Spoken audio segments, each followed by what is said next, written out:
Forrestt.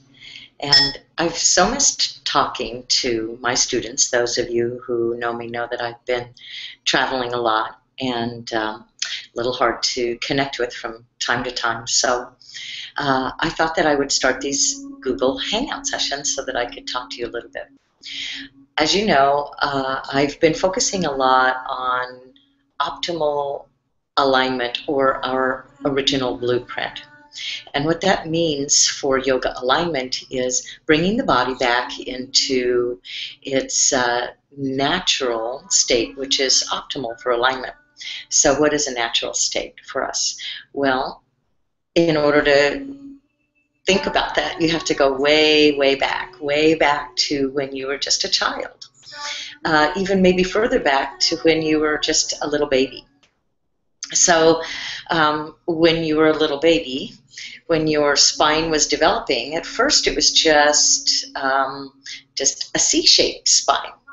And the first thing that you did was you bobbed your head, and if you remember right, your parents had to support your head so that you didn't flop it back too much, but the bobbing of the head is what created that natural cervical spine, the curve in the cervical spine. That's the neck. And then next, when somebody would pick you up and hold you, you would bounce and bounce and bounce. And that bouncing, which is so natural for babies, is what creates the lumbar curve in the spine. So now you have an S-shaped spine. Well, your doctors probably told you when you had babies, or told your parents when you were a baby, to urge the baby to crawl before it walked. All babies want to walk. They want to get up and walk around. They see their parents and their siblings walking around the house, and they want to do the same thing. They want to mimic. And this mimicking is something I want you to keep in mind. So your parents, if they were on the ball, made you crawl on the floor. And there's a couple of things that you did when you learned to crawl. And that crawling action, that right brain, left brain connection that you make, is so vitally important to not only just speech development, but other developments in the brain. So connecting right and left hemispheres. And then you didn't just crawl, you kind of rocked back and forth. You'd move your butt back toward your heels, and then you'd crawl, and then you'd rock, and then you'd crawl. These movements aren't just for just babies learning to move, but for brain development. So those were really important movements for you. Then, when you began to learn to stand, you would learn to pull yourself up. But if you ever watch, if you have the opportunity to watch a baby pull themselves up, they use their core muscles and their legs. At first, they'll grab a hold of something and pull themselves up, but they soon realize that pulling themselves up with their arms doesn't create the whole picture that they need for standing, balancing, and walking. Eventually, they learn that they must push through their legs and engage their little core muscles. And you can watch them. If you watch a baby with just their diapers on, you see those little core muscles developing. It's so cute. And as they push down through their legs, then they rise up, and then they begin to walk. Now, as a baby begins to walk, if you remember right, watching a little baby learn to walk, they walk on their tippy toes. And I've heard so many parents say, oh, my baby's going to be a ballerina. Well, all babies have that potential at first because they walk on their tiptoes, and that helps to create balance, but it also creates those wonderful strong arches on the feet. The feet are designed to read the terrain. There's thousands of little neural pathways in there, and there's 20 bones and 26 muscles, or I might have that transposed. But there's so much going on with the feet because it's feeding information to the rest of the body. And it's also giving a sort of a cue to the spine. If you look at the edge of your foot, if you put your foot to the side and flex it and look at it, you're going to see that it just mimics the shape of the spine. So if you can keep your feet active in yoga, not only does it protect the knees, but it's telling the spine the shape to make. So always return to the foundation, always return to the feet, and you pretty much can't go wrong as long as you're breathing.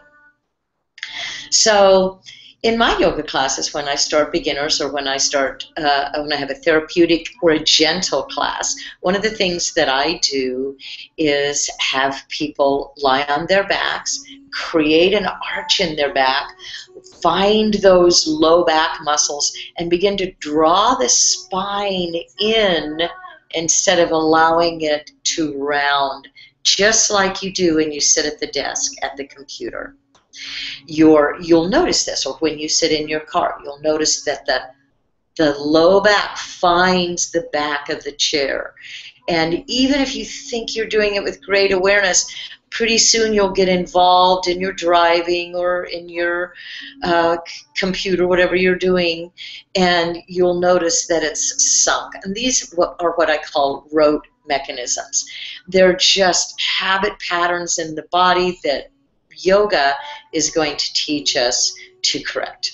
So when I teach a yoga class, I try to bring awareness and awakening to those low back muscles to keep or return the low back to its natural curvaceous shape. And then sometimes I'll even do little movements like crawling on the back, or typically in a yoga class, most of you have done a cat-cow. I like to really work on that cow pose and then maybe even bring the knees up off of the floor. And it looks kind of like a dog pose, but it's more like a crouching cat. So once you begin to retrain the body back to its original blueprint, then those rote mechanisms or rote movements, those movement patterns will start to return back to health, and you'll feel so much better. The next thing that happens from working on a computer, just about everything that we do, is the head comes forward and the shoulders come forward. So when you're working on that computer, you're looking down. Very few of us stand while working at a desk, and I would highly recommend it. Very few of us put our desk up high so that your hands are at this level and your gaze is lifted. But that would be the best way to work on a computer, wouldn't it? Because it would keep your ears over your shoulders and your heart lifted. So is it any wonder that we're a depressed culture, that 40% of the population has some form of anxiety, overstress, attention deficit, or depression? And if you sit like this, you can just see, if I just let my front body sink and my shoulders round, my head come forward, you can see that the energy of the heart is just flowing downward, and that's not what we're meant to do. Look at a little baby when they walk around, when they get up and they walk through the room, their little hearts are lifted and their gazes are lifted, partly because they're shorter than everybody else, but partly because their outlook is uplifted. They live in a world of wonderment and amazement, and they can't wait to see what they can get into. So by returning the body to its original blueprint, you can return your attitude to its original feelings of just amazement and wonderment and curiosity about the world. So if you'll follow me these next few weeks, I'm just going to be presenting a series of brief talks and sometimes maybe even some demonstrations on how you can move, how you can breathe and live and see the world in a new light and feel better, and maybe get back to some of those activities. Did you stop walking or biking or hiking or running because of joint issues? or back issues, well, let's see if we can get you back on your feet and enjoying some of those activities that you so love. Okay? Have a good day. Namaste. And remember, don't forget to stretch.